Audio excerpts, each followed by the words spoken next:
দেখো, আজ একটা খুব গুরুত্বপূর্ণ বিষয় নিয়ে তোমাদের কাছে হাজির হয়েছি। সেটা হলো ALTER অল্টার এবং ALTAR অল্টার, এই দুটি শব্দের মধ্যে পার্থক্য। দেখো, এই দুটি শব্দর উচ্চারণ তো এক, কিন্তু এদের অর্থ আলাদা। এই নিয়ে তোমাদের মাঝে মাঝেই কনফিউশন দেখা দেয়। দেখো, ALTER অল্টার, এই অল্টার হলো কিন্তু ভার্ব, যার অর্থ হলো পরিবর্তন করা।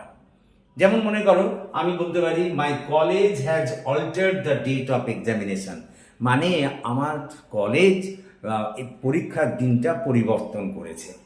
কিন্তু ALTAR অল্টার, অল্টার হলো একটা নাউন, যার অর্থ হলো বেদি, অর্থাৎ যেখানে দেব দেবীর মূর্তি স্থাপন করা হয়।